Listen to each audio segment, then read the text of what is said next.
it's like the minute you say God is good, the enemy will try and put something at you.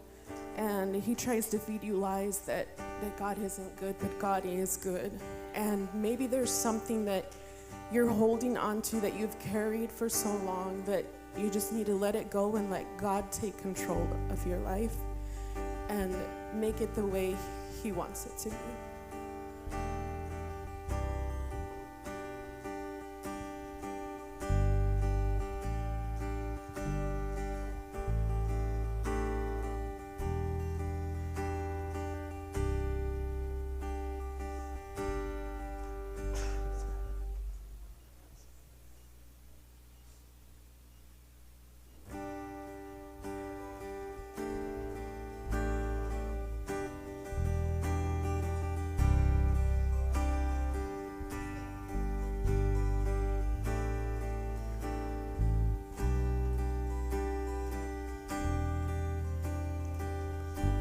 I've carried a burden for too long on my own. I wasn't created to bear it alone. I hear your invitation to let it all go. I see it now, I'm laying it down. And I know that I need you. I run to the Father, fall into grace. I'm done with the hiding, no reason to wait. My heart needs a surgeon, my soul needs a friend. So I run to the Father again and again and again and again. Oh, oh, oh. You saw my condition, had a plan from the start. Your Son for redemption, the price for my heart. I don't have a context for that kind of love. I don't understand, I can't comprehend. All I know is I need you. I run to the Father, fall into grace. I'm done with the hiding, no reason to wait. My heart needs a surgeon, my soul needs a friend. So I run to the Father again and again and again and again.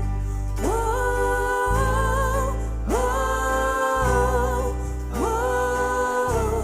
My heart has been in your sights long before my first breath. Running into your arms is running to life from death. And I feel this rush deep in my chest. Your mercy is calling out. Just as I am, Lord, you pull me in. And I know I need you now. Run to the Father, fall into grace. I'm done with the hiding, no reason to wait.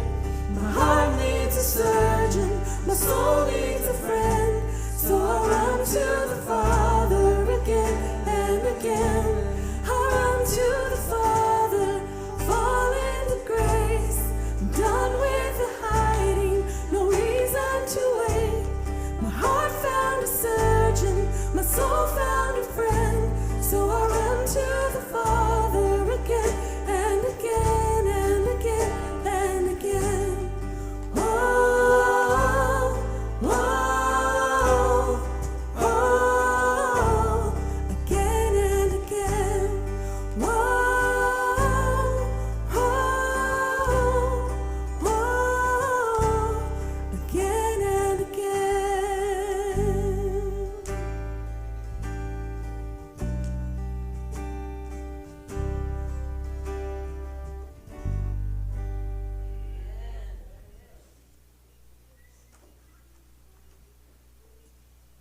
Good morning, Experience family.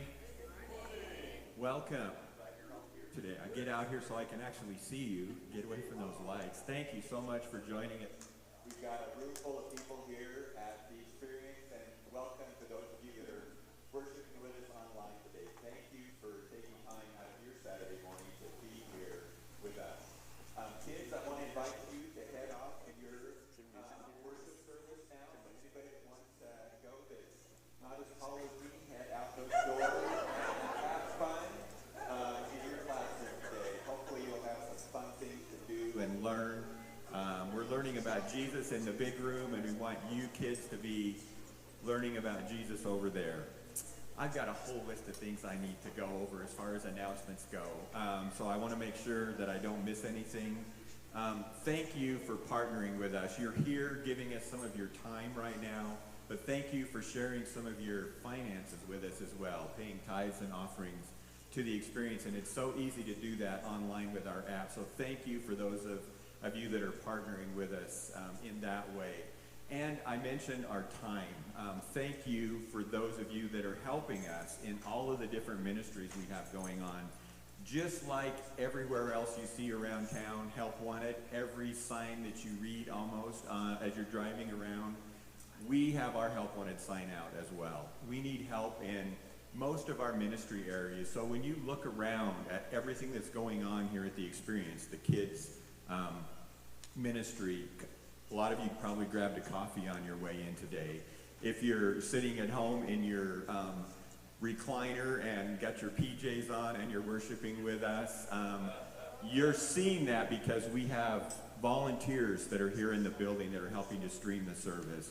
We have a fabulous Thanksgiving feast that's being cooked literally right now that we're going to have today, and so we have a kitchen ministry crew, and so there's just a lot of people. If you want to get involved and connected to the Experience and have a little bit of a responsibility, talk to me or go to support@livetheexperience.org and let us know what you'd like to do at the Experience. We have a little food pantry here at the Experience. Every Saturday morning, someone donates food to us here, and we share that out in the community. Yeah, I hear an amen. And maybe you're not food insecure, but maybe you know somebody who is. Take some of that food and share it with them. Let them know that the Experience loves them, and share some food with them. Remember to set your clocks back tonight. Fall back. If you don't do that, you'll be early everywhere you go tomorrow. So make sure you change that clock, especially the one that's most important, the one in your car. And then lastly, fall is definitely here, right? We're starting to feel it. It's cooler. The leaves have turned color, and now they're starting to fall off the trees and onto my lawn. So I'm going to be vacuuming with my lawnmower tomorrow. As the Experience Church family for I don't know how many years, we have participated in Rake Up Meridian, where we're loving on our neighbors right here in town. And so, not tomorrow, but next Sunday, a week from tomorrow, November 14th, we're going to rake 2 different yards here in Meridian. You can look at our Facebook page and we'll have that information posted. You can reach out to me if you want to, but we'll share where to meet next Sunday, and we can all meet and rake up a couple of yards. In past years, if you've done this before, people are so appreciative of just feeling loved on by us. And in many cases, the folks that sign up for Rake Up Meridian are just lonely. And lots of times, I know Cindy has just spent the hour that we're raking visiting with that family because they just want somebody to talk to. And so come out, share a little bit of love with our neighbors when we do that, and just have a good time. Thank you again for being here today. And I'm going to get out of the way and let Brian take over. We've got a guest today. All right, good morning, Experience family. Ready for some fun today? Okay, there's 3 people. The rest are still needing more coffee. That's okay. Ready for some fun today? There we go. Okay. Just getting worried. You guys are not showing Jeff the love, man. This is my friend Jeff Turner. Now, Milton schedule's doing this very special This Is Us, which series where we get together and tell the stories about those of us here in the church family. And you may be like, I don't know that I've seen Jeff Turner that much, or that man over there. So let me introduce you to Jeff Turner. Jeff Turner is a part of our extended family through Barefoot Media that we partner with. And he's our evening guy on Project 88.7, which is our radio station geared towards a little younger demo. I don't want to steal all the thunder of what you're going to talk about, Jeff, but Jeff is an incredible guy that had his sights set on being a part of the radio station and basically wouldn't take no or ignoring him for an answer at all. And but his story is one that's really, really, really powerful, and one that in different ways I think we all can relate to, because it's a story of resurrection, it's a story of being reborn, it's a story of coping when you've made mistakes and hit rock bottom and have to rebuild, and what do you do with that, and how do you deal with those past and those regrets. So we're going to start it off, Jeff, really, really hard. Want everyone to get to know you. Tell us just a couple of your favorite things that you love to do. Well, first of all, thank you guys for having me. I appreciate you guys having me here. Sorry that you have to see my face. That's why I like being on the radio, so you don't have to see my face, see how ugly I am. But Ooh, that's not right, man. Don't talk about my friend like that. No, it's cool. It's cool. But again, thank you for having me. So, with me, I just like to live life. I mean, I'm a father. I have 2 children. I love to coach youth sports. Very passionate about soccer. I love the sport. I've been kicking a ball since I could walk. So I've just been involved in that. Love being on the radio, love helping people, and I just love to serve. I love to, just make the community better. I knew when you came here to the experience today that there were going to be some things about the experience that you instantly loved. Yep. And I saw that when you saw Mocha. Yeah, and yes, I love dogs. I'm very passionate about dogs. They're my furry friends. There you go. And so let's kind of jump into your story, kind of jumping forward in your life. Your story started kind of towards the middle of your life. You were living in Utah. What brought you to Utah? Kind of take us into that world. So, in college, my major was sports management and communications, and I just had this dream of just working in professional sports. So, prior to Salt Lake, I had worked for a couple professional NBA teams, and so I took a job with the Utah Jazz. I was out there for a little bit, just doing sales and marketing, and I was coaching soccer on the side, but mainly with the Jazz, just trying to climb up the ladder and things like that. You're a pretty driven guy. Yeah, I'd like to say I am. Yeah. So things were going along. You're married at this point? No, I was, I had 2 kids, but I wasn't married to her, but we lived together. We were starting a small family. So things were moving along. Yeah, but something started to change for you. What was kind of the turning point where things started to go different? I think a lot of it was my inability to cope with failure as a coach, as a father, as a man, just in my professional experience.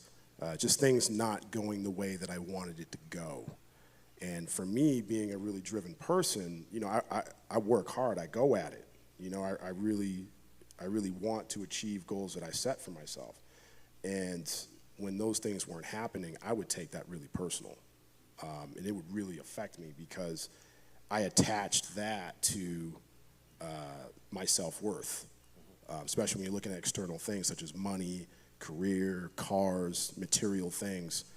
When I felt like that would be threatened, I thought the worst of myself.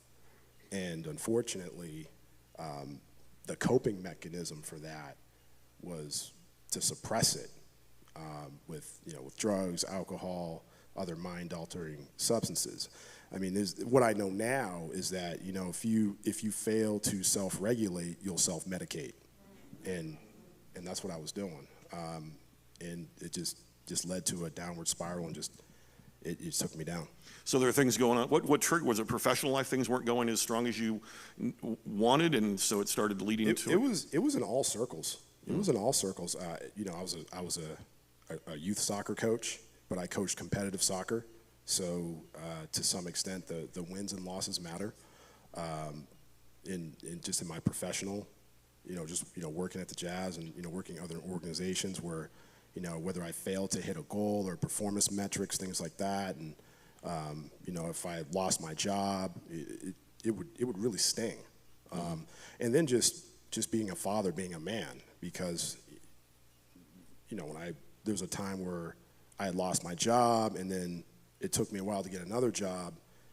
Finances were a problem. And if you've been in that situation, that's pretty scary when you have a family you got to look after. And, just being a man, a lot of times in society, we're attached, or I don't want to say attached is a word, but we get measured by what we produce. We get measured by how much money we bring home. We get measured by whether or not we're able to provide. Yeah. So not being able to do that, it really affected me. And when we just take that on as our identity, like so Yeah. much, this is what I do and am I successful?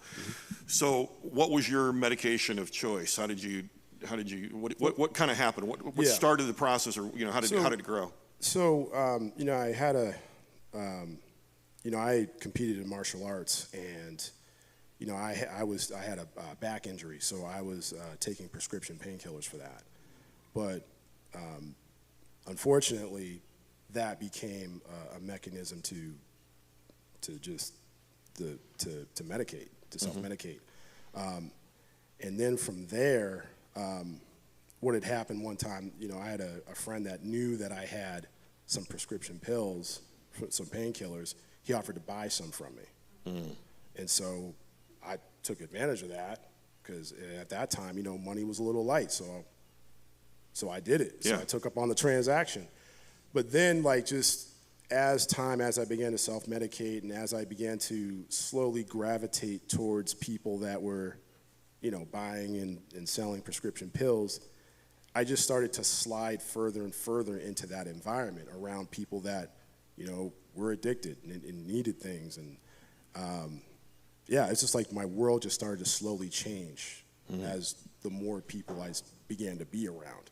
But then also, too, I didn't have a healthy support system on the other side to pull me back and say, hey, JT, you're making a bad decision.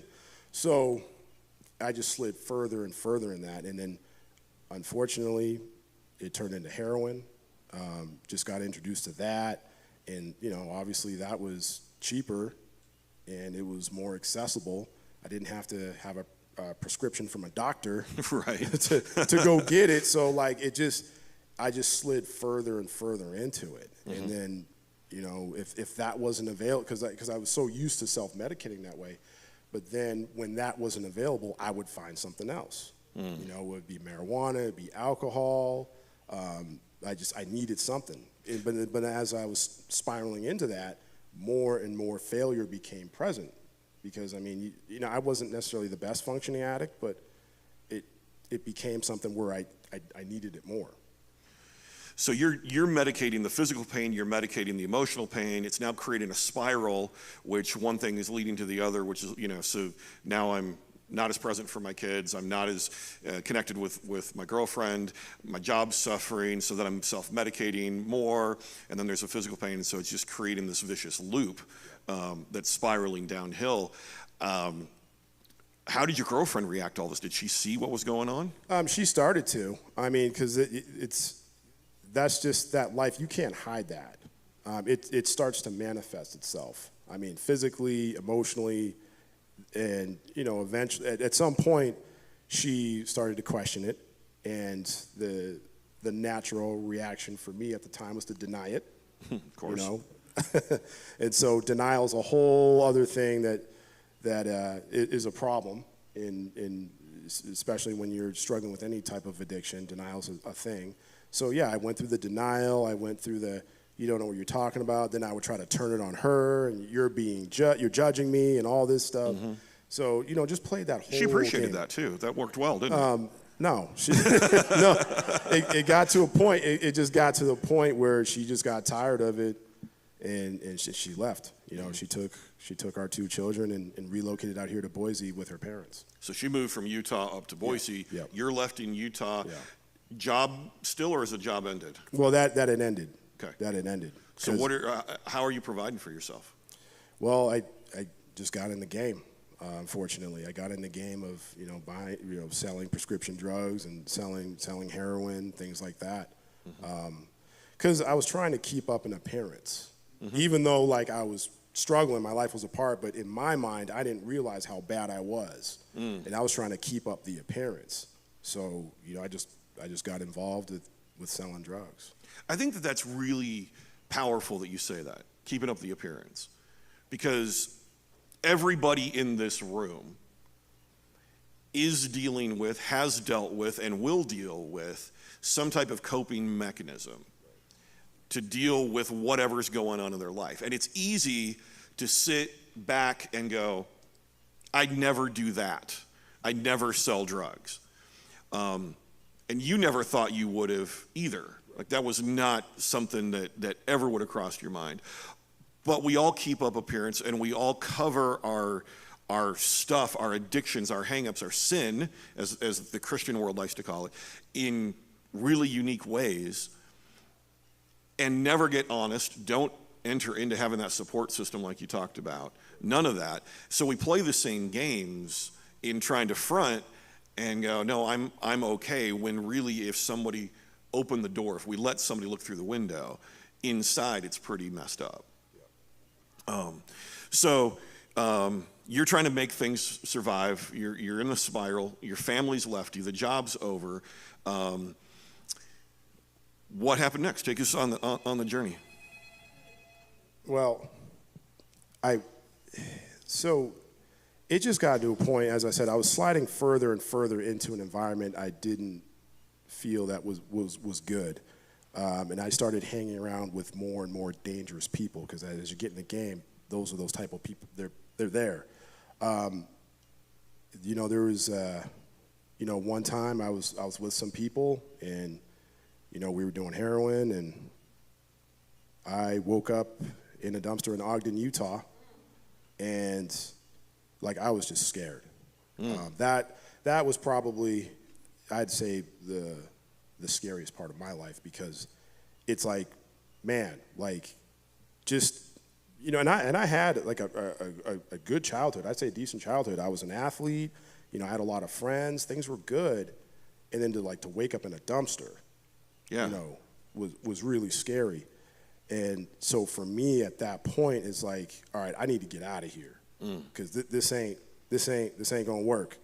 So This feels like the understatement right there. This maybe isn't working when I'm waking up in a dumpster. Yeah. I woke up in a dumpster, and it's like, for a little bit, how did I end up in here? Yeah. Like, did I put 2 and 2 together? Maybe I OD'd, and maybe they thought, like, okay, we got to get rid of this dude, because I didn't know these guys, and they didn't really necessarily know me. Right. So and then I was like, I gotta get to my kids. I can't do this no more. So I was able to hitch a ride back to Salt Lake. I was able to find my car. I had to go find my car. Figure out where you left it. Yeah, I had to go find it. And I had some people that they were borrowing my car while I was gone. So I had to go do that, but I had to get to Boise. I was like, I can at least be out here. I can be near my kids. I can start over. And I bounced a check to get enough gas money to just get out here. And I just drove out here on the 1 tank of gas that I was able to acquire. And I got out here. I said, I don't know where I'm going to go. I don't know where I'm going to stay. I know 5 people in Boise, and none of them wanted anything to do with me. So that wasn't an option. So I just got out here, and I was just going to just live in my car, and I could at least be somewhere new. I have a shot at starting over. Wanting to be near your kids, wanting to be near your family, but still in this same spiral. You're living in your car. How did you get connected to the Boise Rescue Mission? So I was sleeping in my car, and a cop had tapped on the window, and very nice. I was freaked out because, I didn't know, what was going to happen or whatever. And actually, I did have paraphernalia in the car too. Luckily, that wasn't discovered, because that would have been bad. But he was like, "You can't camp out here," and I was like off Federal Way. I didn't even know where I was at, but it was Federal Way on that, the part that overlooks the east side of the valley. He's like, "Well, you can't camp out here, so you can go to the rescue mission." I didn't know what that was, because I got to Boise. Right. This is a few days in from getting here. Yeah. But no, it was that night. That night. It was that night. Arrived in Boise. Welcome. It was that night, and he's like, "Well, just go to the rescue mission. You can go from there." I didn't know what that was or what they do or whatever, but I was like, okay. So I was able to get to downtown, but I ran out of gas. So I had to, pull over. I was just about to run out, so I pull over, and then luckily I wasn't that far. So I asked where the rescue mission was. They pointed to it, and it's it's right there downtown on River Street. So I was able to be there, and I was a little iffy about being in a shelter because there's a bunch of people I don't know. Not necessarily. I'm not talking about the mission as an organization, but the people that were staying there weren't necessarily the nicest. Mm-hmm. But okay, this is where I need to be. Let me try to figure things out. I would walk around Boise, try to orient myself in the environment, all that stuff. But there was just inside, I don't know what I was really thinking at that time, but I was just trying to survive. I was in survival mode. Had you come to the point of realizing that your life was a train wreck? Yeah, and I mean, because we all come to that, like we all justify, well, I'm not as bad as that person, or I'm not at this point, or I'm not at that point. Was this rock bottom where you're like, no, this is, I've messed this up? Yeah, but that was where, like, I wasn't able to cope with that, because it would hit me that, okay, I really messed up. I failed. Right. I've lost my family. I'm in a city. I don't know anybody. I don't know where to go. I'm starving. I'm hungry. It was a mess. And I look at, again, all of these past accomplishments that I was able to get in this life that I was living. It stung. I wasn't able to cope with it. And so, again, what was my default? It was to go get high, and unfortunately, in that environment, there are those people that have access to those things that you can get high. So I was able to befriend people, and I just went right back into that spiral again, because I just couldn't cope with the fact that I had lost everything. I wanted to suppress it. So when did the light switch start to switch for you of, okay, something's got to change. I got to break this cycle? So along the way, I was very grateful that people in the rescue mission, people that are, people of God, were planting seeds in me. There were people that had come down, when I was homeless, they would serve us food, they would give us clothing, things like that. But also, too, just meeting people at the Boise Rescue Mission that had gone through what I had gone through. And they were able to see what I was doing. They were able to love on me. They were able to give me encouragement. And it took a while. It wasn't like this, this quick aha moment where I just magically, gave my life to God and everything was great. But it was people that they were able to recognize what had happened. They were able to recognize where I was, but they were also able to give me that encouragement that God has a pardon for me, that God has a plan for me. And I wasn't a believer at that point. So at some point I was just like, God's out there somewhere, but I mean, he's obviously not worried about me, because I've given him every reason for him to to not love me. And that was the mistake that I made. I had to, over time, realize that, God's going to love me where I'm at. Mm-hmm. He loves me, and he's going to keep pursuing me. So, he used a lot of people to get to me. And that's where, I had a second overdose. While you were at the mission? I was in and out. So just so you guys know, like, I was in and out of the mission 17 times, I believe, so I've been told. So I've been told. That's just they keep track of how often you bounce in and bounce out. So. I think that this is so, like, I want to stop on that, but there's a couple of things that you just talked about I think we want to dive into for just a quick second. One is, life change is super messy. And sometimes, if you've been raised in the church, you think like it's supposed to be this linear thing, like a line graph that's straight, and it's never that way for anybody. And I think that there's that shame that even us, if you've been raised in the church or raised around the God thing, that you have, because you're like, well, I keep falling down or I keep messing up, and sometimes my line looks like this. And that's okay. That's part of the journey. And it's okay to not be okay and to not have it all together. And 17 times in and out of the mission, we got to give each other a lot of grace.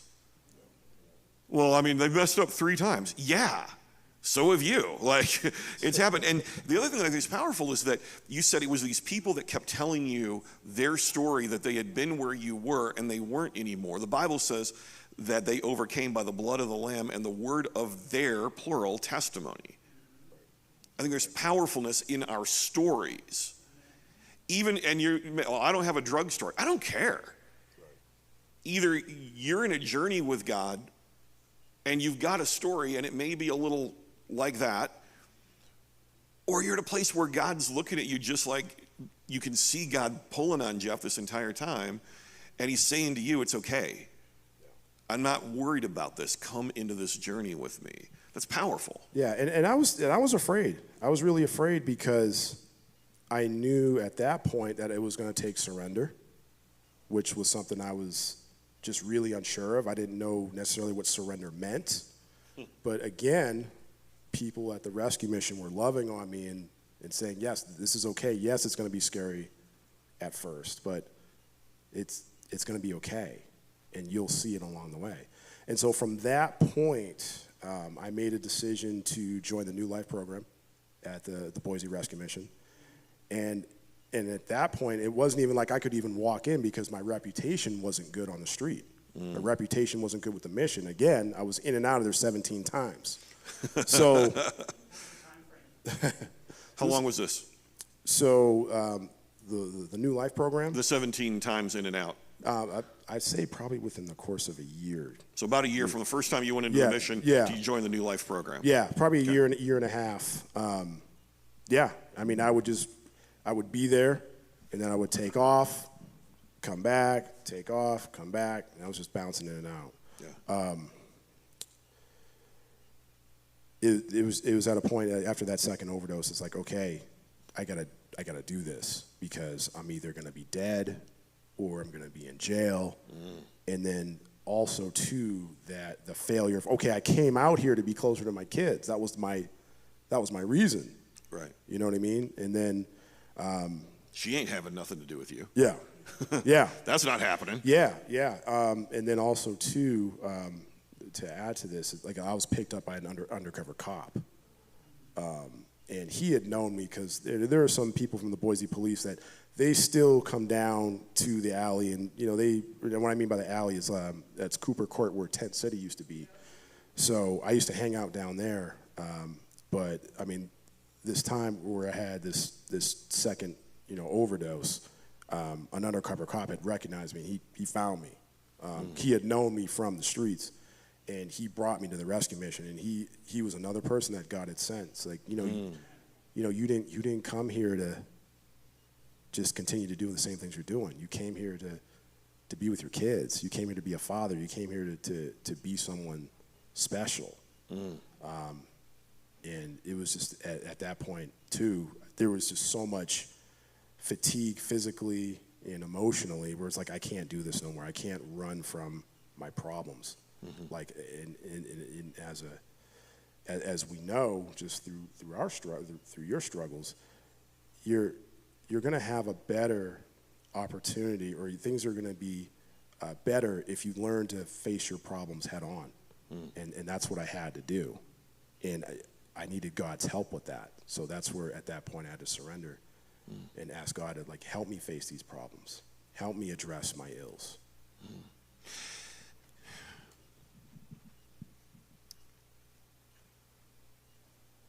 If you've looked at the Boise Rescue Mission or ministries like that, you talked about the New Life program, which you joined into. So the Boise Rescue Mission will feed anybody who comes, and they do that, A, because we take care of people, and 2, because it starts a relationship. Jeff wasn't ready for the New Life program on day 1. It took a year and another overdose and a cop dragging his butt back to the mission before he's ready to go to that place. Somehow, sometimes in church, we set a bar that says, you've got to be at this level before you're part of the club. In church theological world, in church growth, we refer to believe then belong, or belong then believe. And my challenge to us as the Experience family is, can we be a belong then believe? Because you belonged at the mission and they let you know that you were loved, and then you started to believe. They didn't say, get your crap together and then we can take care of you. Right. We're going to be in the relationship with you, show you that we love you, and then see the transition happen. Right. And I think that's powerful because it's counterintuitive to how we feel sometimes. And someone, I'm sorry, and I'm going to pick on you because we're friends. I'm also his boss, so it gets a little weird. But when you were coming off the OD, when you were coming out of the dumpster, when you were sleeping in the car, it wasn't like anybody's like going, wow, I can't wait to hang out with Jeff Turner. Right. Like, you smell good. You know, like that wasn't that moment. But the fact that that relationship started in that point, that's what brought you to the guy that you are now. New Life program, you're jumping into the New Life program. We could be here for hours. I'm going to have to keep myself short and move the story forward. You're in the New Life program. You realize I got to deal with this stuff in my life. Take us just briefly into that journey, what that was for you. Yeah, I mean, it was a challenging experience because that program's no joke. I mean, it's something where you really got to work, and there's a lot of things that you got to confront, and there's a lot of habits you got to change, and they do a very good job of that. So, I mean, I learned about accountability. I didn't even know what accountability meant, but I learned about accountability. I learned about, how I conduct myself, how to, just a lot of the basic life skills, but it's with Christ at the center, which, I mean, it has changed my life. It really has. It's changed my life not only as just a person, but, as a father, as a coach, as a professional, as a radio personality, even just dealing with, difficult situations and just getting back to, like, how I cope with failure. So, but it was a great experience. It was a really good experience to graduate there and be into a new life. How long has it been? So I graduated back in 2017. That's when I went in 2016, graduated in 2017. So, I'm now 5.5 years sober. Come on, y'all can do better than that. Yeah. I mean, praise God. It's, things have been good, but it wasn't butterflies and rainbows right when I got out of the program. There was still like a lot of work to be done. How do you keep yourself accountable now? A lot of that just comes from just my circle. People people like yourself, the Barefoot Media family, the people from Celebrate Recovery. Shout out to Tori over there. Celebrate Recovery, just staying connected. Milton, if if you've been hanging out here, if you haven't, go back and watch the sermons online. Has been talking about Church Redefined for the last several weeks, and it keeps coming back to that issue of connection. And church sometimes, traditionally, is the worst place for connection. We come, we front, we leave. And meanwhile, most of us, rewrite, all of us, are dying inside because our marriages are struggling. We're dealing with stuff that we don't want anybody to know about. We're facing challenges with our kids that we want to pop their ever-loving heads off. Well, that's just me. Sorry. My kids are perfect because they're in the room. So they would not say the same about me, though. We're dealing with all this stuff, and we come in front, and we don't enter into connection. Now, I'm not suggesting that we should go around the room right now and everybody stand up and have confessional time. But you got to create that connection where you find those people that are your circle, like you talked about, that bring that accountability so that there's teeth to it, and there's somebody that goes, you're struggling, let me help you. Because it hasn't all been easy, and there's probably been times you've come close to stepping back. So, for me, when I came out of the New Life program, I had, and I mean, you've been to that part when you first become a Christian, when you first, and then you double that with your first year in recovery, you're full of zeal. You're full of zeal. You feel like you can take on the world, and I felt that way in the New Life program when I was just about to graduate. I was ready for everything. Okay, I'm ready to get my kids back. I'm ready to get out working. Like, I was all fired up. I had an internship at the radio station. Like, I was hot, and still no children. You come here to get back with your kids. You've changed your life. Yeah. You know you're a new guy, and you still can't get that thing you came back for. Phone calls, voicemails, nothing returned, no letters returned. There was just that hesitance from their mom to allow me to come back. Now, and I don't say that to slight her, but it was more of, I had given her every reason to not trust me. How is this time going to be any different? Now, I was frustrated because it's like, don't you see this? I'm on the radio. I'm sober. I'm doing great things. Like, how do you not see this? But I had caused so much hurt that sometimes it's hard to look past that. So the sad part about this is that, like, it would be another 2 years before I saw my kids again. And so it was very painful. And there were a lot of times where I did want to just give up.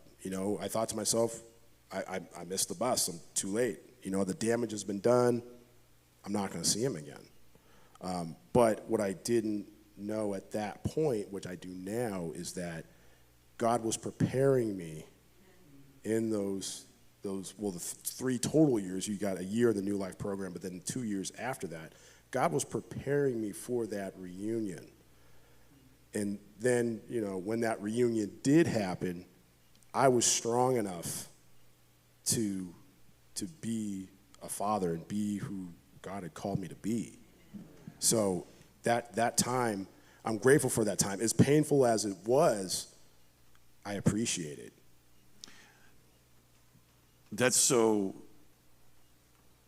beautiful, because when we hurt someone, we know we're different, or we feel like we're different, but the damage is deep. And so restoring that relationship is a different cause. You were right with God, like God and you were tight, you were a new creation, but that reconciliation takes time. Because rightly so, the mother of your kids is not going to bring them back into a situation that she's not assured that this is solid and I'm not going to hurt my kids. Right. I mean, and I think that's when I mess up and ask forgiveness, I want everything back like it was. I want the reset button. I want it like a bad Windows machine, reboot and start over. Yeah. Sorry, that was my nerd, just came out, I apologize. But it doesn't happen that way. It takes time. This stuff is messy. And so tell us about that first time you got to see your kids. It was scary because I had no contact with them at all. So now how many, for 5 years? No, 3 years. 3 years. Well, yeah. Because it was before you went into the program, so. Yeah, so, I mean, it was, more than that, so yeah. So, we're talking 4 or 5 years, roughly? Yeah, a few years. And, for me, they've changed. I mean, they're a lot older. I didn't know what they were going to say. Now, luckily, that first interaction was with a therapist in the room. So that made a big difference because the therapist was able to facilitate the interaction, and I mean it went well. But what was hard is that I had to do therapeutic counseling sessions. So how they do it is I have to show up first, and I have to be in the office, and I have to wait 15 minutes, and they allow their mom to bring them in. They kind of have to go through like a checkpoint, but I can't see any of this. So I can't be in the lobby, I can't be in the parking lot.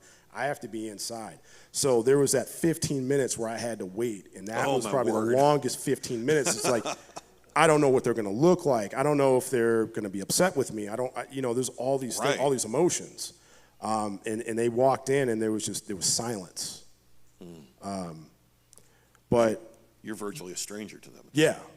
I mean, they knew who I was, right? But there wasn't that daddy, and they didn't like run up to me, but I wasn't allowed to touch them, too. That's a rule that they have. So I can't hug them. I'm not allowed to touch them. But anyway, but there was just a lot of silence. But the good thing, the therapist gave me an opportunity to speak, and she facilitated everything, and so it worked out really well. But it was more of kind of like this stunned look from them. But once we, got talking, things slowly went along. So what's your relationship like with them now? Yeah, I mean, things are great. I mean, things are really great. I mean, we get along really well. It's a lot of fun. They love to come over, and I get along well with their mom, too. How often do you see them? I see them every other week. Every other weekend, kind of the basic visitation schedule. And now we have holidays together now, and we're just creating memories. So it's a lot of fun. And they're great kids. I love them. And it's good to know that they've been able to get past that point. I've been able to get past that point, and we've just been moving forward. You've dealt with failure, losing everything in life, family, job. You've hit rock bottom hard. What's been the key for this transformation for you? Humility. And I've come to learn throughout this whole process is that humility is doing the best you can with what you have and trusting God to do the rest. And that's something that's always stays with me, because I've had failures ever since the New Life program, and I'm not batting 1,000. But I've just learned to understand those failures, but also too, God is going to use those failures. And sometimes we forget that, or I know I do, that God's going to use that failure not only for his glory, but also too to prepare you for what's to come. And I mean, it has in my life. I mean, I've had, failed relationships. I had a failed engagement. But it's made me stronger. How do you deal with those now? Before, I mean, those failures were a devastating blow to you and who you thought you were. How do you process them now? Well, I have a sponsor. I have a phenomenal sponsor, Alonzo Tyler. I live with him as well. I don't know, you know him. He's a phenomenal man of God, and I've been able to have him shepherd me through those times. The Barefoot Media Ministries, you guys have been awesome. A great support system throughout my entire recovery. Celebrate Recovery. I did 2 step studies back to back. So I've had just that circle of people pouring into me. And it's just like you said, it's not like you just show up. I mean, these are people that they're gonna hold the mirror up, and you have a lot of other men have, and I've been grateful for that, because if I look at all the people in my circle, these are people that I'm inspired by. You know what I mean? And so, like, if you look at all the people in your circle, and if you're not inspired by those people, you don't have a circle, you have a cage. So I've been able to see the difference. I've been able to see let that one sit there for a second. Yeah, well. So when, for example, your boss at the radio station comes down on you, and it feels like failure, what's the emotional and mental, spiritual process you go through that's different than what it was before? I think it's one, it's understanding humility, realizing that I'm not, Mr. Perfect, but also too, just understanding, like, how can I get better? How can I improve the situation? But also too, asking for the help. And your identity is not in that failure. It's not in that failure. It's who I am in Christ. Unpack that for me for just a second. For me, it's like, well, God has a plan for me.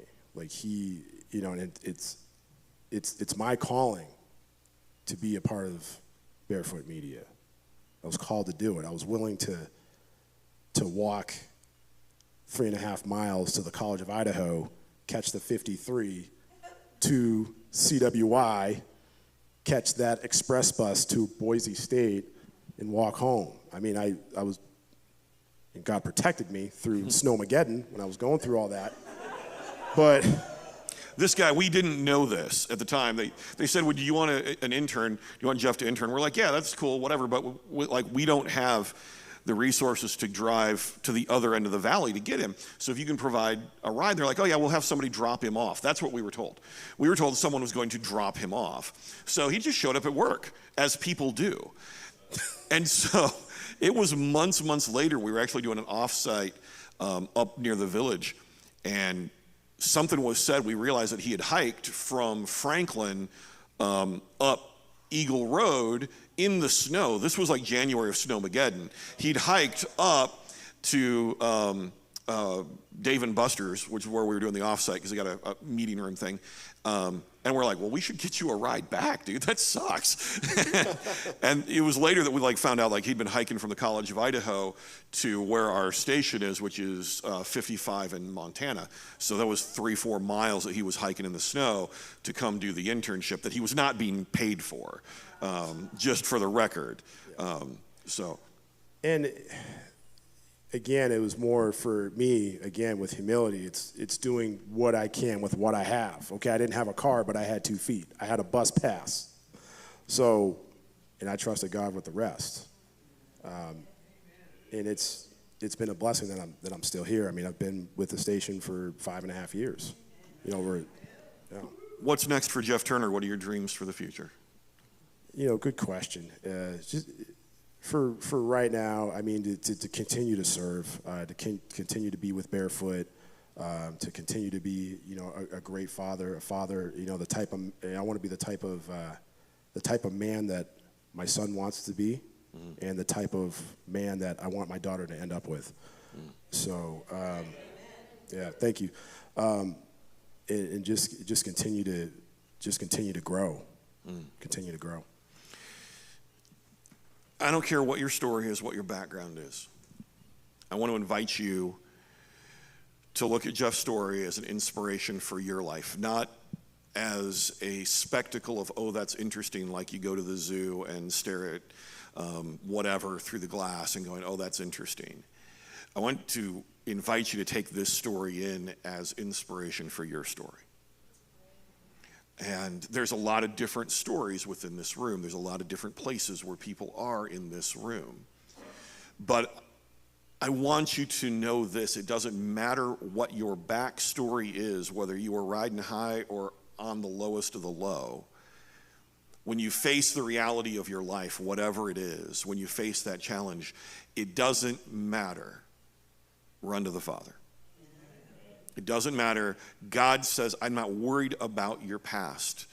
And this is the amazing difference of the Jesus story, is that you don't have to get out of the dumpster and get cleaned up. You don't have to get out of the car and get off drugs. He says, I'm going to use anything and everything to bring you to me and let me come in and bring this change, because you're not your failure, you're my kid. You're not what everybody else sees. You're my creation. The Bible says in Zephaniah that he sings and dances over us with rejoicing, even when you're in that lowest of the low point. And as the Experience family, let me be very clear. Milton is much nicer than I am. I'm here, he's gone. If someone walks into this place,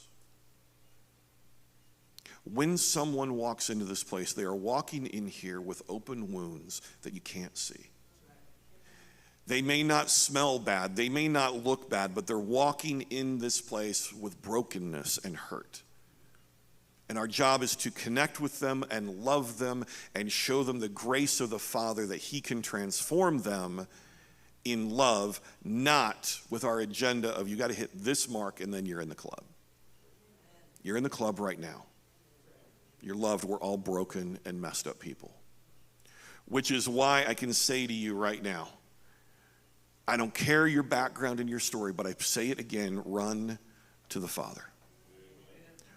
If you're hurting, if you're broken, if your life feels messed up, Jeff Turner's at a place that he couldn't have imagined when a cop knocked on his window and said, hey, you can't sleep here, you can't camp here. But God has restored and changed his life so dramatically, and God's not done doing that. Your life is next. And it doesn't mean you have to go to the dumpster or the sleeping in the car. It's where you are right now. If you're ready to see change, this is the place to be, because it's the place where God changes lives. And so I simply say over and over and over, run to the Father. Run to the Father. He's got you. There's no judgment. There's no condemnation. There's hope and there's love. That's what we're called to be. That's what this place is.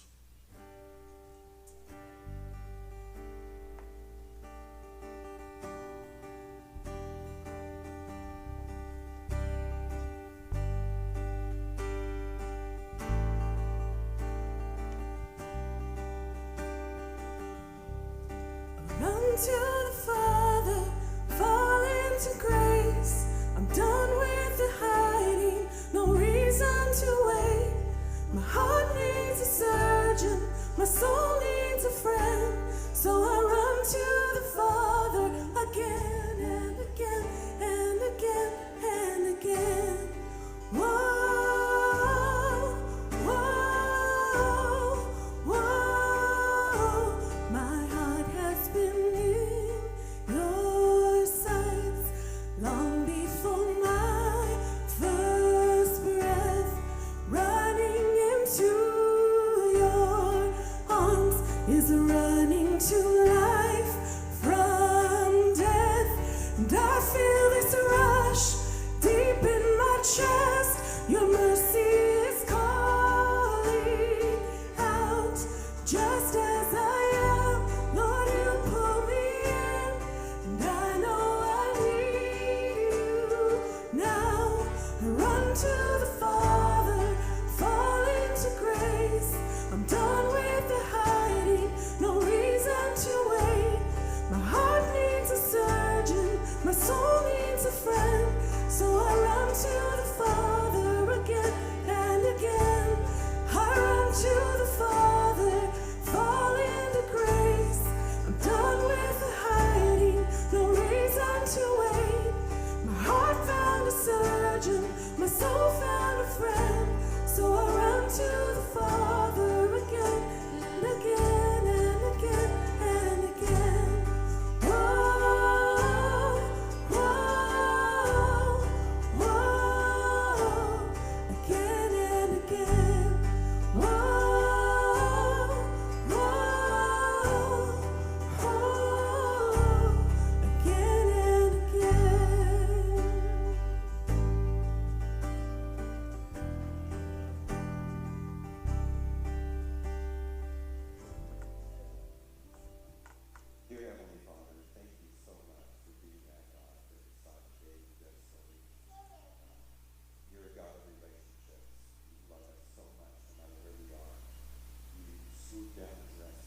as we get to fellowship together and have Thanksgiving meal.